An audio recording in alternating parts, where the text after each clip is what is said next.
Let's get that off there. We are going to look a little bit further at that story, which came really briefly on the screen about Noah in the Bible. So it's a time of Lent. We're in a time of Lent at the moment. It started on Wednesday, spectacularly preceded by Pancake Day, which is one of our favourite days of the year. Has anyone given up anything for Lent? Give me a little wave if you have. Anyone want to shout out what they gave up? Meal deals. Wow, you're going to save yourself a lot of money if you make a packed lunch. That's a good one. Yeah, excellent. Well, I'm sure that a lot of you have made choices to give up something because Lent is a time of cutting back, cutting things out of our life in order to see new growth at Easter. Easter is coming in about 6 weeks, about 40 days' time. And we see fullness of life. So we cut back in order to see that fullness of life. And today, as we've said, we're starting that new series on 40, looking at different stories in the Bible where 40 days was significant. In the story of Noah, it rained for 40 days and 40 nights and resulted in a huge flood covering the whole earth and destroying everything. And like that period of Lent, this story of Noah in the Bible is a story of cutting back, a story of struggle and a story of suffering. But it's a story where in the end we see fullness of life and the promise of God and a new relationship with God. So that's what we're aiming for through this story of Noah and through Lent. And there are loads of bits of the story of Noah that we could pick out today. But today we want to focus on those promises of God and this word, covenant. So strangely, covenant is a word that's come up a couple of times in conversation over the last couple of weeks for me because of kids doing things in RE at school. So does anyone know, I'm not going to ask you to tell me, but has anyone heard the word covenant and know what a covenant is? Joel, your RE, our conversations might have told you wrong. We'll wait and see. Well, a covenant is more than just a contract or an agreement. A covenant is about relationship. It's a promise of God, a binding agreement between two parties and people working towards a common goal. So hopefully we've got a slide which goes up about covenant, about promises. But let's have a little look at that covenant in Genesis between God and his people. So Genesis 9, verses 9 to 11 says, this is God talking to Noah after the flood. And it says, I now establish my covenant with you and with your descendants after you and with every living creature that was with you, the birds, the livestock, the wild animals, and all those came in the ark with you, every living creature on earth.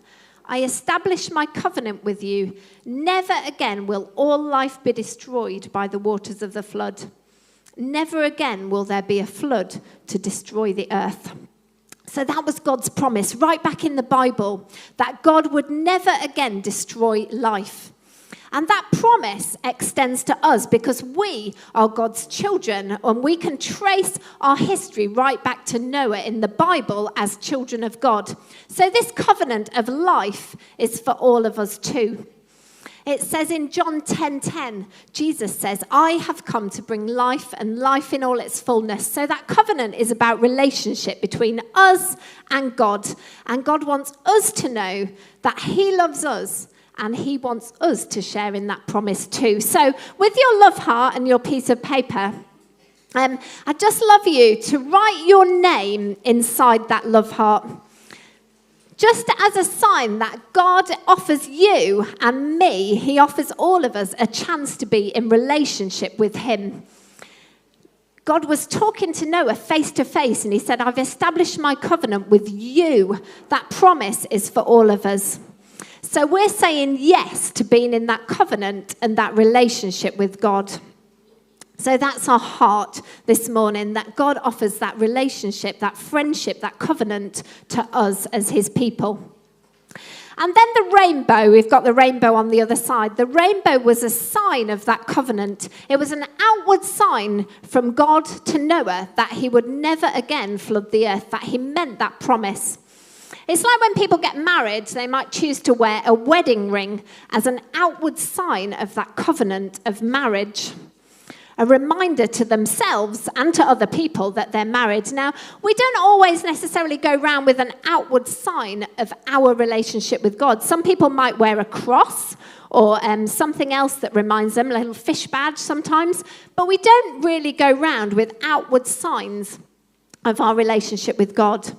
Our outward sign is the way that we live our life and the way that we treat others around us. The way that we live shows people that we're in a relationship with God.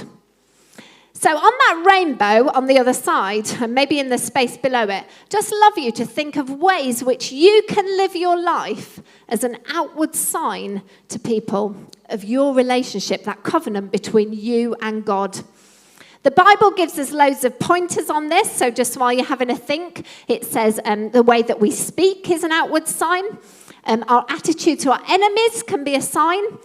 The way we deal with worry, even our eating and our drinking habits can be a sign to others around us. For me, I think, with some of the football mums I hang around with, it's not getting involved in that gossip that goes on. Maybe for you at school, it's how you use your language or how you treat other people.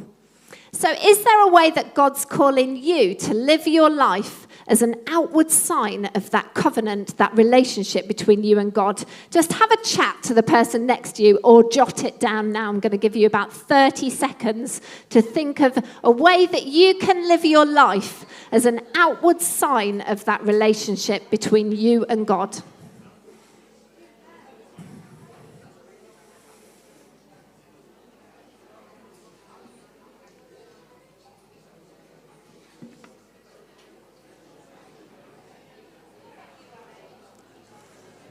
Okay, haven't given you very much time there, but we'll park that one for a minute. Hopefully you've got something that you can take away into this week as a reminder of how you can live your life as an outward sign, that people notice the way that you live. So we've got that covenant relationship between us and God, the love heart. We've got our living our lives as an outward sign to reflect that. But it says a covenant's a binding relationship between two people, and that there's a promise involved, but it's working towards a common goal. So what is the common goal that we are working towards, and what was the common goal for Noah? Well, for Noah in Genesis 9, verses 1 to 3, God says to Noah and his sons, he says, "Be fruitful and go and increase in number and refill the world." So the aim for Noah, the covenant relationship between God and Noah, was to refill the world with fullness of life. And you know, the aim of that covenant is the same for us today. It is for us to be bringing fullness of life into our world alongside God. So that's what we're partnering with God in. We're partnering with God in bringing fullness of life to our world. So open up your paper and grab your world. And then on the other side, on this side, see if you can think of some ways in which we can play our part in making that covenant happen, in bringing God's rule to our world and filling our world with God's life and God's fullness and God's abundance.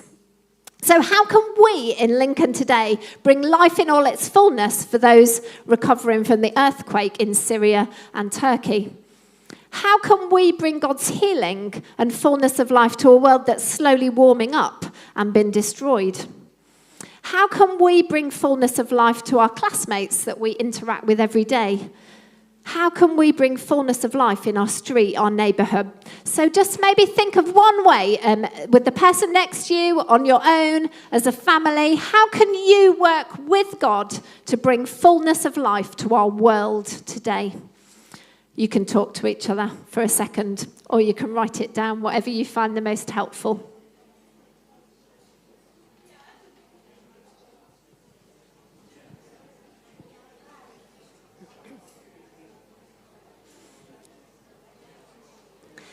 I can hear some things been shouted out. There's praying for our world. There's recycling. There's all kinds of things we can do to bring fullness of life to our world.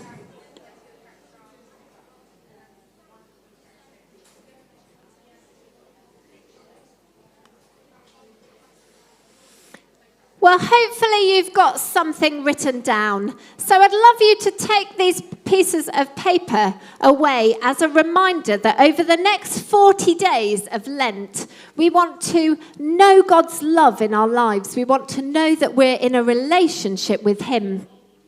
We want to live our lives showing that promise of God to other people as we interact. The way that we live our lives is showing people that we have that relationship with Jesus.